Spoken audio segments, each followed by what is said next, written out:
तुमच्या मनात सतत वाईट नकारात्मक विचार येतात, ज्यामुळे तुम्ही सतत दुःखी राहता. तर स्वामी समर्थांचे हे 10 विचार तुम्ही ऐकले तर तुमचे जीवन बदलून जाईल. श्री स्वामी समर्थ अक्कलकोट महाराज श्री दत्तात्रयांचे अवतार मानले जातात. असंख्य लोक आज स्वामींची आराधना करतात. त्यांना कायम वाटतं की आपल्या कुटुंबावर स्वामींचा कृपाशीर्वाद असावा. अडचणीच्या काळात कितीही संकटे आली तरी भिवू नकोस, मी तुझ्या पाठीशी आहे, हा दिलासा देतात. त्यामुळे स्वतः स्वामी आपली पाठराखण करत आहेत. हा दिलासा आजही भक्तांना जगण्याचे बळ देतो. अशक्य ही शक्य करतील रे स्वामी, अशी भक्तांची श्रद्धा आहे. स्वामींचे विचार हे तुमचे जीवन बदलून जातील. तुमच्या मनात सतत वाईट नकारात्मक विचार येतात, ज्यामुळे तुम्ही सतत दुःखी राहता. तर स्वामी महाराजांचे हे 10 विचार तुम्ही ऐकले तरी तुमचे जीवन बदलून जाईल. श्री स्वामी समर्थांचे 10 विचार.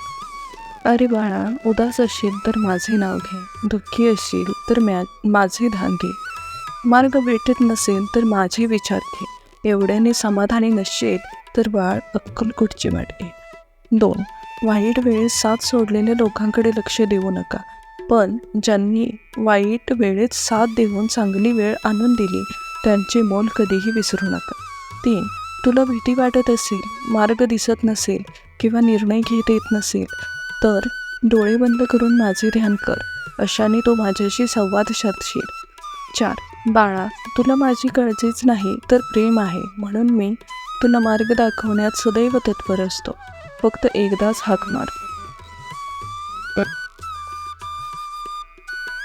लक्षात ठेव, नामस्मरण कधीच कर्माचा त्याग करण्यास सांगत नाही. कर्माचा त्याग करून नामस्मरणाला काहीही अर्थ नाही. कोणी तुझे काही ऐकून घेत नसेल तर मला सांग, माझ्यातून ज्याला ऐकू जायला हवे आहे त्यापर्यंत नक्की पोहोचेल. विवेकबुद्धीने विचार करून निर्णय घेतला असशील तर मागे हटू नकोस, ठाम राहा आणि ते कृतीत आण. 8. जीवनात कोणतेही वळण आले तरी स्थिर राहा, कारण स्थिर मनातच माझे प्रतिबिंब दिसेल. 9. तुला जर वाटत असेल की कशाला स्वामींना उगाचच त्रास द्यायचा आपले दुःख सांगून, तर खरा त्रास तू आता देत आहेस काहीच न सांगून. 10. अडचणी आयुष्यात नव्हे तर मनात असतात. ज्या दिवशी मनावर विजय मिळवाल त्या दिवशी आपोआप मार्ग निघेल. श्री स्वामी समर्थ.